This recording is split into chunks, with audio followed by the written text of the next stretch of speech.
பசுபதி பாண்டியன் ஆதரவாளர் தீபக் ராஜா படுகொலை 6வது நாளாக உடலை வாங்க மறுப்பு.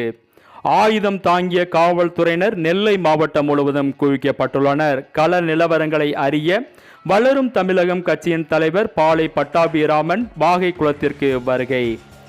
நெல்லையில் பட்ட பகலில் பசுபதி பாண்டியன் ஆதரவாளர் வெட்டி கொலை செய்யப்பட்ட வழக்கில் காவல்துறையினர் உண்மையான குற்றவாளிகளை கைது செய்ய வலியுறுத்தி 6வது நாளாக இன்றும் தீபக் ராஜா உடலை வாங்க அவரது உறவினர்கள் மறுத்துவிட்டனர்.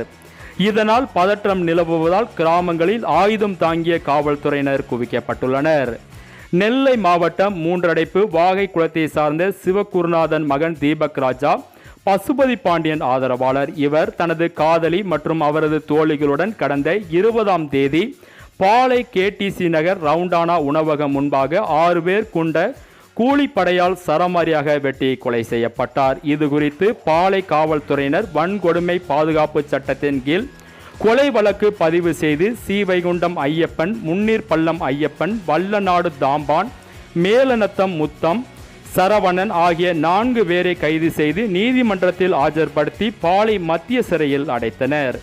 கைதானவர்களை போலீசார் காவலில் எடுத்து விசாரிக்க உள்ளதாகவும் விசாரணையில் திடுக்கிடும் தகவல்கள் வெளியாகலாம் என போலீஸ் வட்டாரங்கள் தெரிவித்துள்ளனர். மேலும் இக்கொலை வழக்கில் முக்கிய குற்றவாளிகளை தனிப்படை காவல்துறையினர் பல்வேறு இடங்களில் தேடி வருகின்றனர். இதற்கிடையில் தீபக் ராஜா உடல் பிரேத பரிசோதனை முடிந்து நெல்லை அரசு மருத்துவமனையில் வைக்கப்பட்டுள்ளது.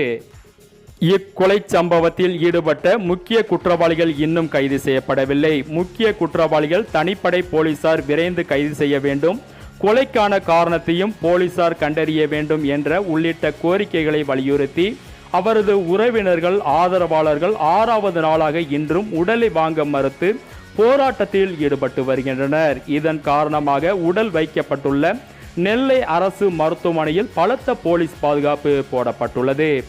இந்த கொலை சம்பவத்தில் தொடர்ந்து பதற்றம் நிலவுவதால் நெல்லை மாவட்டம் முழுவதும் காவல்துறை குவிக்கப்பட்டுள்ளது.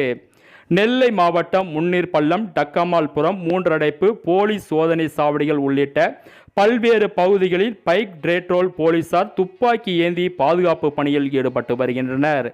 மேலும் கொலை சம்பவத்தில் தொடர்புடைய மருகால்குறிச்சியை சேர்ந்த லெப்ட் முருகன், சுரேஷ், சரவணன் உள்ளிட்ட 10 பேரை கொலை சம்பவம் நடந்து அன்று காரில் தப்பி சென்ற பகுதியில் CCTV கண்காணிப்பு கேமரா பதிவின் அடிப்படையில் தனிப்படை காவல்துறையினர் பல்வேறு இடங்களில் தேடி வருகின்றனர்.